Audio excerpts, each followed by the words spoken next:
Diplomatic Disasters by Little Big Pony. Monumental occasions weren't uncommon at the United Nations headquarters. In the 60-plus years that the walls had been raised, delegates had come from all over to solve the world's problems. The building had seen dozens of wars and international crises. It had seen fortune, famine, and the fall of great powers and nations. Hours-long arguments had gone on within these walls, as well as celebrations and even a fistfight. This building had been through quite a lot, but today it was about to be the site of something world-changing.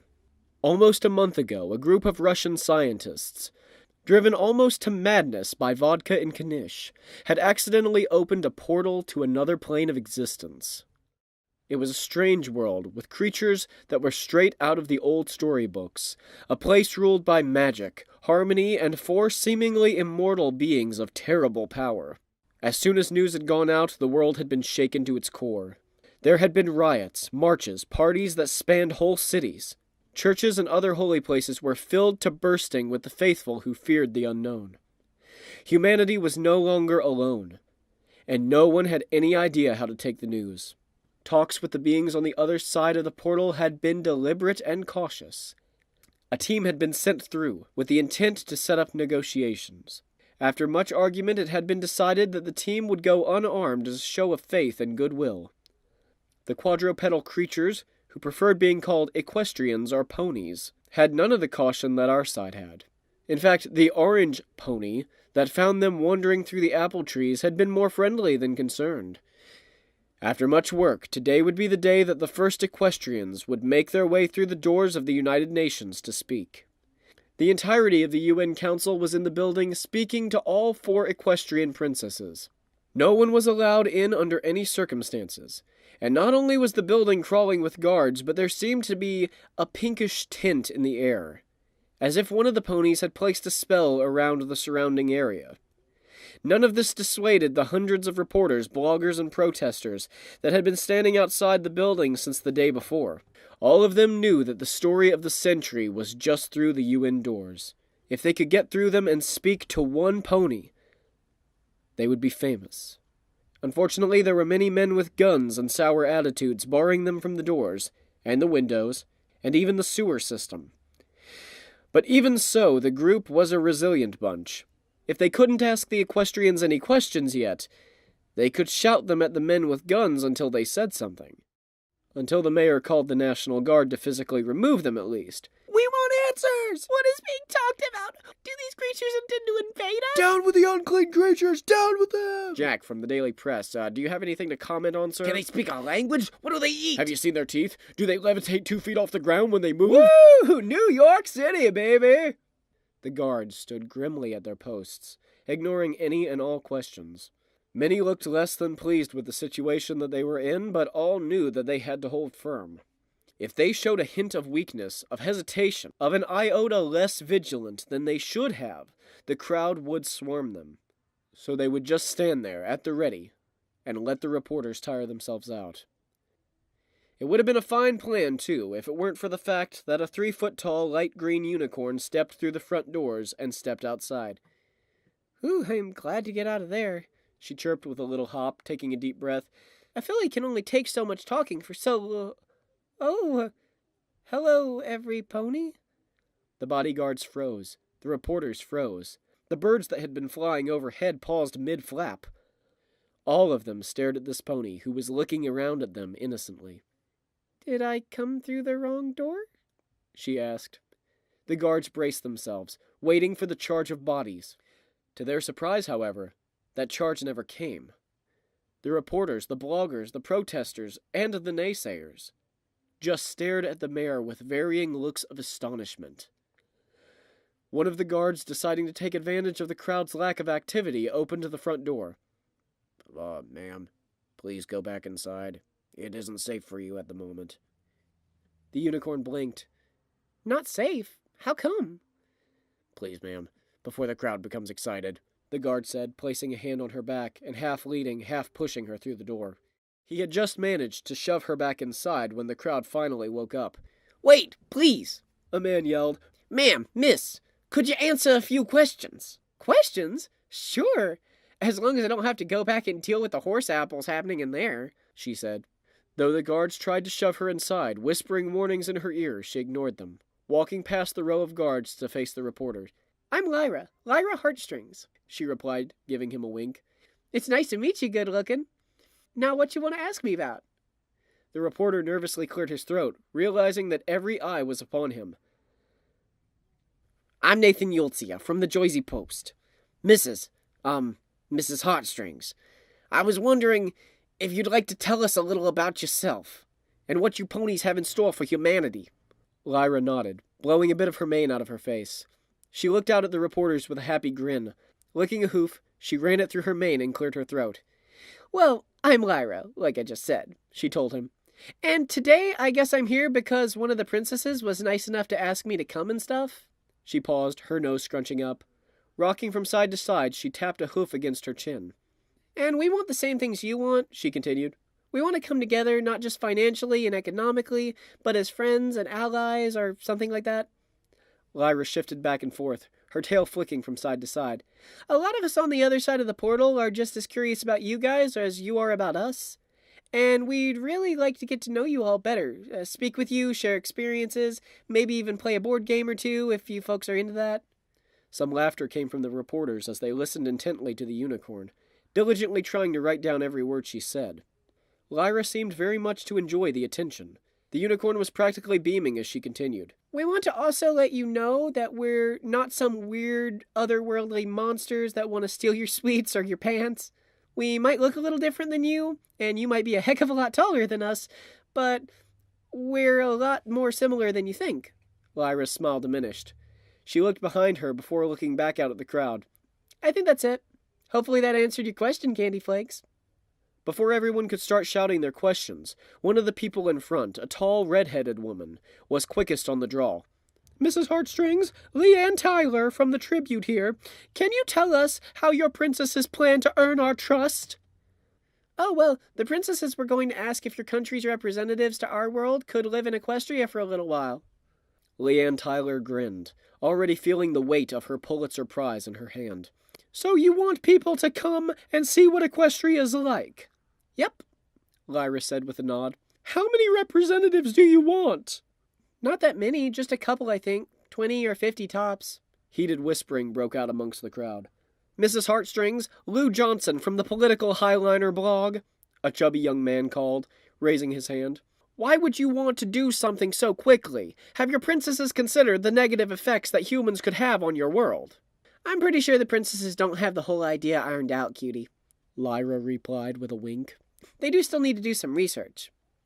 The people that you give us will probably need to get checked to see if they're a crazy pony or not. Or crazy human, I guess. While Lou wanted to ask a few more questions, many questions in fact, he was still trying to process the fact that he had been called a cutie by a green unicorn in a suit. So with that little brain function that wasn't trying to work through that, he lowered his hand. Thankfully, a tall blonde woman with piercing blue eyes was eager to step up. June Blaze here from Planet News. Mrs. Heartstrings, would you be sending equestrians to live amongst us as well?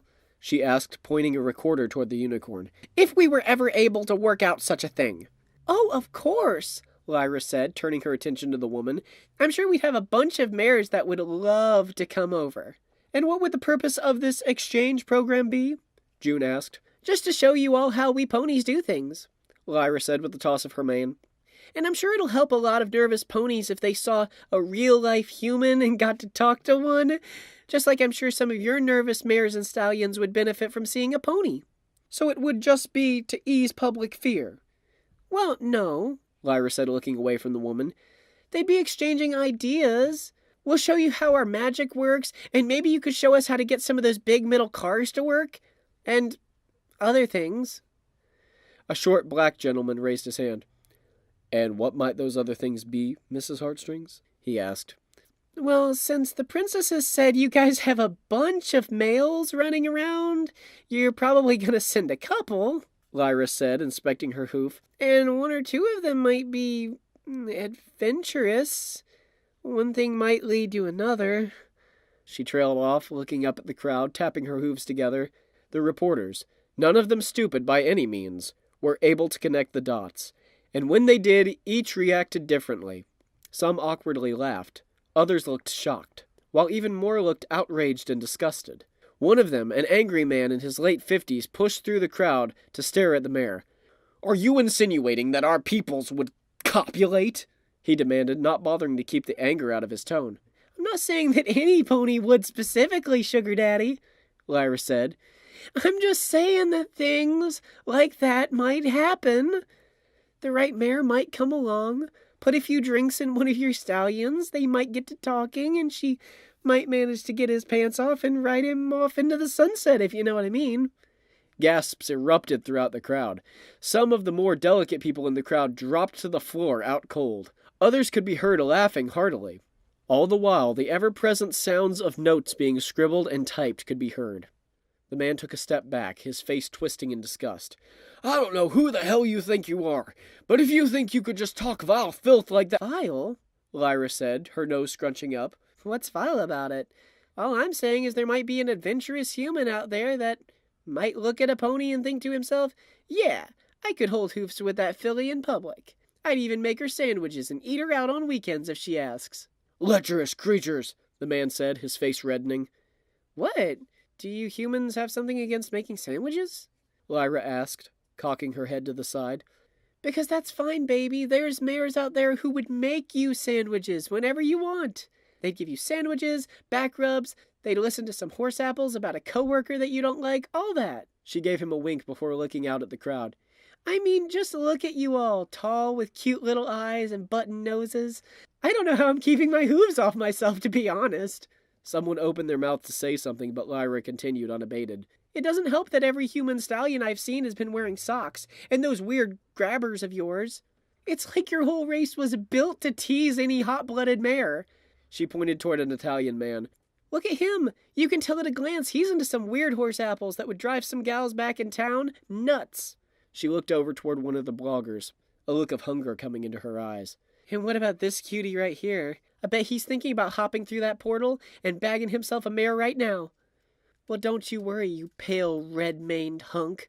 There's a mare out there for you that'd be happy to make you into an honest stallion. Heck, I could think of— There you are, Lyra!" As one, the horrified group of reporters jumped, eyes snapping away from Lyra. They watched as another pony stepped outside. From the reports that all of them have read, they instantly knew her as Twilight Sparkle, one of the princesses of Equestria. "Lyra, what in Celestia's name are you doing?" the princess asked, trotting toward the unicorn. "I looked away for 2 seconds, and I see that you disappeared. Why did you run off? You know that we're supposed to stay together." "I was sick of standing around all day," Lyra said. "I wanted to take a walk, stretch my legs." Twilight frowned. "That doesn't mean—" "Mrs. Sparkle, Dave from News National. Is it true that you Equestrians want to bring human males to your world to make them sex slaves?" "What?" Twilight said, whipping around to look at the man, her eyes widening. "No! Why would we want something like that?" "Yeah," Lyra said with a stomp of her hoof. "We don't want anything like that. Unless some of your stallions are into that sort of thing, I won't judge."